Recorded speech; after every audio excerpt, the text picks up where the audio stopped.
All right, everybody, I think we'll go ahead and get started here this morning. Welcome to How To Tuesday. My name is Camille Abdel-Jawad. I'm your instruction outreach librarian, and I'm so excited to be here with you guys today for our annotated bibliography webinar, all about how to do an annotated bibliography, what that looks like, why we utilize them in the academic setting, and how they are different from other common and sometimes confused assignments. If you're new to Park, welcome. We are so excited that you're here. If you're new to our How To Tuesday series, we are also so glad that you're here. This is a monthly webinar series that we do here at the Park University Library to help you with commonly asked questions in a small 30-minute window. So we love working with our students, and the library is here to answer any questions you have about research, about different kinds of research related assignments, about finding sources, and we have so many really incredible resources to share with you today. So today we are going to go ahead and talk about, what is an annotated bibliography? How do I write one? What does that look like? I get a lot of questions about this from students because it isn't always the most easy or simple thing to do. If you've never written one before, it can be kind of overwhelming to know, what is my instructor looking for in this annotated bibliography, and what do these usually look like? We're also going to compare and contrast this with our literature review. This is a really common assignment as well from instructors, and sometimes these can get confused by students, right? Sometimes they're not quite sure what the differences are and what the purposes of a literature review is versus an annotated bibliography. Then I'm going to share some resources that we have available to help you and answer any questions you guys have in real time. So we're going to go ahead and get started with just a basic, what is annotated bibliography and what is the point of them? Why do instructors assign them to students, and what can you do to write an effective annotated bibliography? So the very first thing that you want to do before you start writing your annotated bibliography is you have to go out and find resources that are related to your topic, right? If you have a research topic, you're writing a research paper, and your instructor assigns an annotated bibliography, the very first thing you have to do is go out and find resources that you can then annotate, right? So we're not going to go over that in depth, that process of going out and finding resources or finding articles. But if you are new to that, if you don't know where to start with that, please reach out to the library. Please contact me. All of my contact information is at the end of this presentation. But you can also contact us. We're available 24/7 via online chat at library.park.edu. So feel free to go to that website first, find some articles, and then come back to this so we can begin the process of the annotated bibliography. But once you have some resources or some works that you need to write annotations for, the very first thing you're going to want to do is just review the article, right? You have to read the article and begin your annotation with the main points and the purpose of the work, right? So if I'm doing research on how social media affects the mental health of teenagers, this is like my favorite topic to do examples on. You guys, if you've joined me for How To Tuesdays before, you've probably heard this one. So what's the difference, right? So, when we go and we find this resource on the topic, the very first thing we're going to do is, okay, what are the main points of this work or this article, right? What is the main points and what was the purpose of it, right? What did they seek to accomplish? Did they do a study, right? If they did an original study, let's say that they took away all of teenagers' cell phones and social media devices, and they put them in a room for 24 hours and measured their mental health, I don't know. Then you would want to highlight the fact that they did a study and the results of that study within the annotation. Then you're going to want to draw connections between the work or whatever the citation is for, whether that's an article, a book, a journal article, an online resource, a video, whatever it is. You're going to want to discuss how you're going to use it in your research, right? So something really key about annotated bibliographies is they are usually a first step upon going on and doing your research project, right? That's really important to note because usually annotated bibliographies are not a standalone thing. What you're doing is you're going out and you're collecting sources that are going to be relevant for your research down the line. And that means that you will be looking at not only what is this research saying, right? What is this article, this video, this web resource saying, but how am I going to use it in my research, right? Another thing that it's important to remember is there are different kinds of annotation styles, and we'll talk about that in just a second. But it's important to be aware of, what is your instructor looking for? What is the point of an annotated bibliography? Because there's different kinds, and a lot of times your instructor will have specific instructions of what they are looking for. Some kind of annotations are just informative. This is what was said. This is the results of the study, yada, yada, yada. And some are evaluative. They're more critical, right? So understanding, one, what kind of annotated bibliography do I need to write? And two, how can I effectively do that within my annotated bibliography? So, like I said, there's different kinds of annotations, different types, and different annotated bibliographies might have different purposes, right? Some are purely informative. They're going to be a summary of the work. So what was said, what conclusions were drawn, was there a study done, things like that. What were the results of the study? All of that good stuff. So, there might also be an indicative summary, right, or an indicative annotation. And that's going to include a summary, but it's only going to include the questions that were addressed in the work, not the answers. So that's going to look a little different, right? That's going to look like, how can, mental health be affected by social media, right? If we went back to our previous example, are teenagers positively affected by social media in their mental health? Do online discourse communities, assist with increasing mental health satisfaction in teenagers? Those would be kinds of things I would ask in the annotation, but I'm not going to provide the answer. Those are just the things that were asked in the resource so that when whoever's reading your annotated bibliography, they'll know these are the kinds of things that are addressed. Another type of annotated bibliography is a critical annotated bibliography or an evaluative. So what that means is there's going to be some summary, but there's also going to be some analysis of the author, of the resource, of the claims or points that they make, and more. They're going to put our critical thinking hats on, and we're going to say, this contains some bias, or this could use some nuance, or this is not always agreed upon in the field. Those are all really important things to notate if you're doing a critical or an evaluative annotated bibliography. And then it's also important to remember that sometimes they could have any or all of the above in the annotation. You might have a combination. Different annotated bibliographies requires different things. So always check with your instructor for what they're looking for. But the good news is I have some framework to help you, because if this feels really overwhelming, like how do I even begin? It's important to remember that you're not all alone out there, right? You're not just trying to sort of piecemeal this together.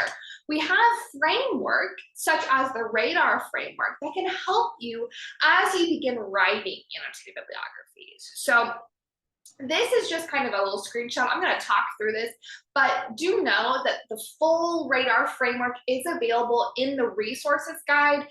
If you're watching this live, I'll put the link in the chat. If you are watching this on replay, it'll be in the description of this YouTube video. So feel free to go there. There are accompanying resources for everything I'm talking about, links to all of the guides, links to all the framework, links to example annotated bibliographies. So be sure to check that out as well as watch this video. All of that information will be in the description box or at that link that I just put into the chat. So the radar framework can help you as you begin writing, especially as you begin to learn the form of an annotated bibliography, right? So the very first step is to cite the source, right? In an annotated bibliography, you have to cite the resource, and then an annotation will follow it. Just like if you're thinking about, you're reading your textbook and you're writing annotations in the margins. It is the exact same idea, right? You're going to write notes or annotations following the citation. Then the radar framework is going to give us a little bit of something to go off of once you complete the summary of the annotated bibliography. So you can use radar, which stands for relevance, rationale, authority, accuracy, and looking for bias, right? So rationale again. The first one is relevance. How is this related to your topic? How are you going to use this research in your own paper or your own research question? What does it add to your research? All of those things are really important questions to ask yourself. Another important question would be, who is the audience for this? What sort of language is used to talk about it? And is it appropriate language? If you've worked with me before on kind of identifying sources, this radar framework is really helpful because it goes along with the exact same framework that we talk about on discerning whether this is going to be a source that will meet your information need, right? Radar is also going to talk about the authority of the author. Is this person who's writing it an authoritative persona on this topic? Do they have credentials? Do they have support for their claims? All of that good stuff. You're going to talk about the accuracy. And then finally, whether there's bias in this. All of these are really great questions to, again, supplement that critical or evaluative annotated bibliography. These are all things that can launch you to the actual annotation and continue to help develop that critical thinking skills of whether this is going to be a reliable resource for you to utilize in your research. So I wanted to give you guys an example of a sample annotation. That way you can just kind of see what that might look like. Again, you'll see up here at the top, we have the actual annotation, right? This is an APA format, and you'll see below there's a brief summary of what that work or that resource is talking about. And then there is a more critical evaluative annotation paragraph here that is going to talk about, what the resource will be used for, how it applies to the research that you're doing, things like that. So there's a full sample annotated bibliography, which has multiple sources, again, available at that link either in the description or in the chat here today. So please feel free to utilize that. All right, so what's the difference between a literature review and an annotated bibliography, right? This is something that really trips students up because they are similar, right? A lot of times you may be asked to do a lit review or an annotated bibliography. So what is the difference and how are they similar? Both a lit review and an annotated bibliography are going to review the literature, right? So regardless, you're going to go out to the library website, you're going to find sources, you're going to bring them back, and you're going to analyze them, right? You'll have to find sources, and you'll have to bring them back, read them, and write about them. But something that is different is the way that these are presented, the way we present the sources. Both of them also provide context for what research exists outside in the just general discourse of your community, right? Of your academic community. Who is writing about this topic? What research or literature exists on this topic? And then again, both are really common assignments for both college undergraduate and graduate students. However, there are some really key differences. The lit review is a coherent, standalone analysis essay, right? This could be turned in, this could be published, this could be the beginning of a really in-depth journal article, right? When you read a journal article, you'll usually see a lit review. And the thing about lit reviews is they are coherent. You can read them from top to bottom, and it is all one synchronous essay. The thing also about lit reviews is they should include the full scope of the literature on this topic, right? All the different points of view, all of the different developments on the topic, all the key players should be represented in your lit review. This is, a contrast from our annotated bibliography, because an annotated bibliography is not a coherent standalone analysis. It is just a series of citations followed by a paragraph or two that will then summarize and analyze the source, okay? So it's different because this is not going to be a standalone essay. This is usually a first step in further research, like we talked about earlier, right? So that's really important to know. It's not a standalone coherent thing. It is really just a series of citations followed by some paragraphs on it. Another key difference is there may only be a certain number of citations that are required for you, right? Your instructor might say, you need 10 citations, or you need 10 sources for me. So go out, find 10 sources, and bring those back for your annotated bibliography. Whereas the lit review, you're really aiming to include the full scope. So your annotated bibliography might not have every perspective or thing represented in the annotated bibliography. And again, this will likely be used to inform your research project, not be a standalone assignment or resource. All right. So here's an example of what these two look like and how they differ, right? So the review of literature is going to be, again, that standalone, fully immersed, fully integrated resources. So showing the connections between two different sources is a huge part of a review of literature. And you'll see that in this example. Whereas an annotated bibliography, there is no connection between the sources. They're just standalone annotations and entries, rather than a full paper or full resource that shows those connections. So I think looking at these two samples, it really makes it clear the differences between these two. All right, so I want to show you guys the few resources we have to help you as you begin to do annotated bibliographies and with our library, right? So we have the Academic Success Center. That is a wonderful resource for you. We provide tutoring. I'm going to show you exactly how to do that. We have library guides, and always, don't forget that your instructor is here to help you. So they can always provide more context and assistance for you if you need it. So I'm going to get out of there. I'm going to pull up our library guide that is specific to annotated bibliographies, okay? The URL on this is just library.park.edu/writing/annotated-bib. And again, that resource, that link is all on those resources page. So feel free to jump over there, pull this up alongside, and you can follow along with me. But we have a lot of resources for you here. For example, we have these videos that are going to help you. If this workshop isn't enough, there are plenty of resources and videos on here that can help.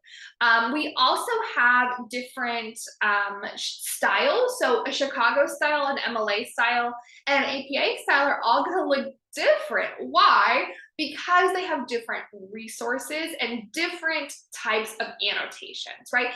The annotation is the same, but the citation is going to be different based on the style. So it's really important that you remember to check your citations. And if you are not sure how to cite an MLA or APA or Chicago style format, we actually have a full guide on that as well. You'll see here up at the top, there's some different tabs, including citing and plagiarism. So if you click on that, there are different guides for MLA, APA, and Chicago style citations. So feel free to utilize that and to go through and get some assistance on how to cite in all of these different citation styles. That's a really important thing to get right in your annotated bibliography.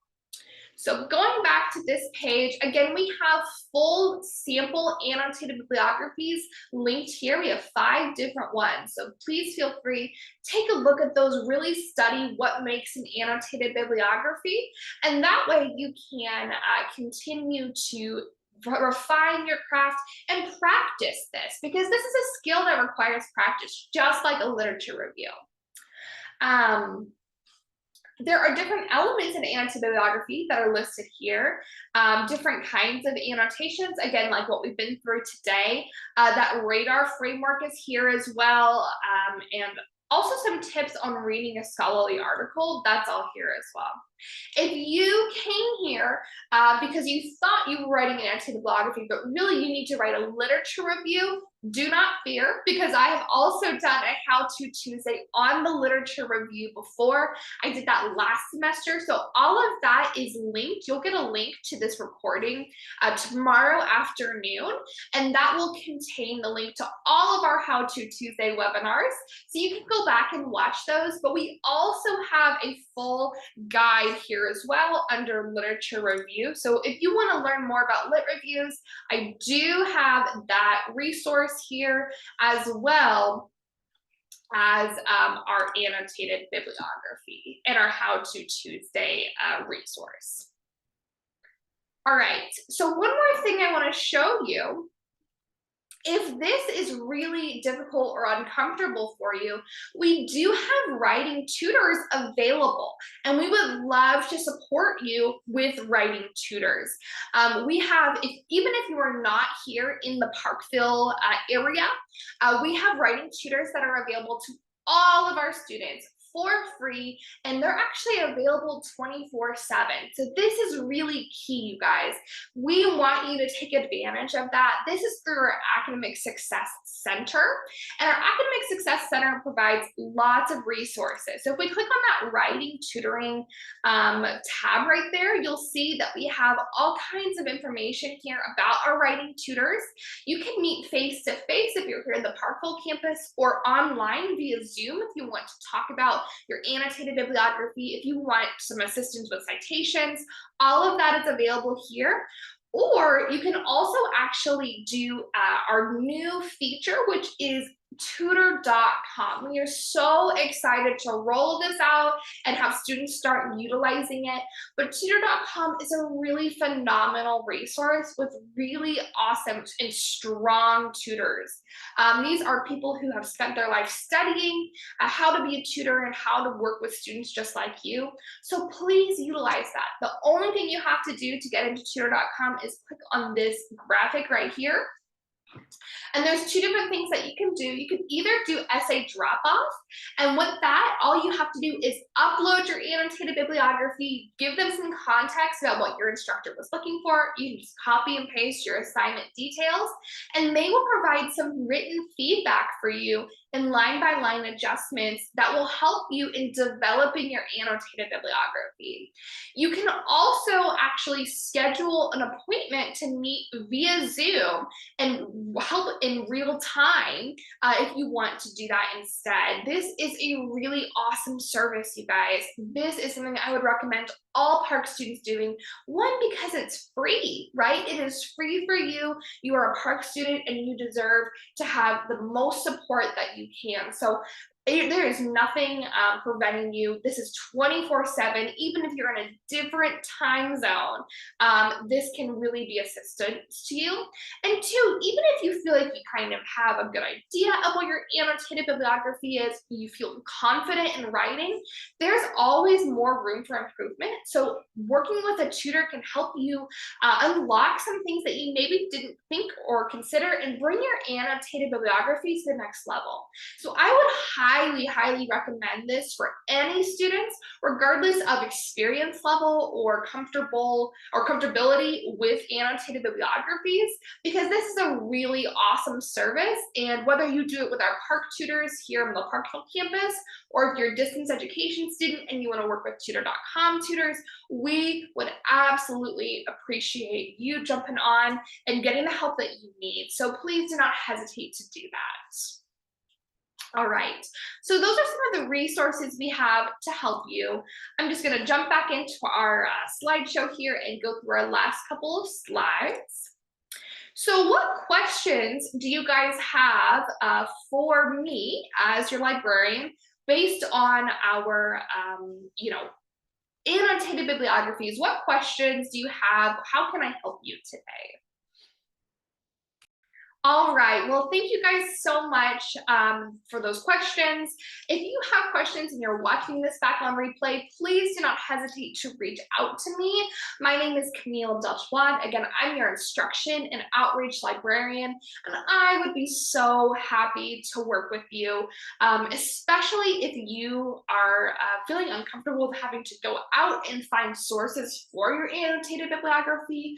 I can help you one-on-one with finding those resources. This is, a skill just like your annotated bibliography that has to be practiced, right? This is not something that everyone comes in knowing. This is not something that you should feel, like you're behind for not knowing, right? This is a skill that takes practice and a muscle that takes working out. So if you need assistance finding resources for your research, please do not hesitate to contact me. My email is listed here, but you can also actually schedule an appointment with me directly on my calendar, and that can help you with managing your schedule, managing when you're gonna receive help. We also have 24/7 chat services.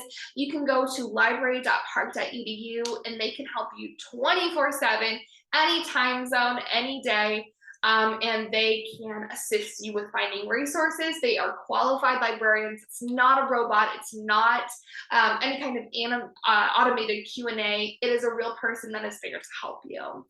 Please do not hesitate to reach out. And if you guys have any other questions, shoot me an email. Swing by the Norrington Center if you're here on the Parkville campus, and I'd be glad to answer them. So that is all I have for our How To Tuesday this month. Join us next month in February for our next How To Tuesday, where we will be talking about another frequently asked question, another handy trick. And if you struggle with citations, in March, we'll be doing our really popular How To Tuesday, which is Citations Made Easy. So come on by for that. You can register for all of those at the link in the description or in that resources page. So please feel free, join us for another one, and we would love to see you guys there. Have a wonderful day, and I'll talk to you guys later. Bye-bye.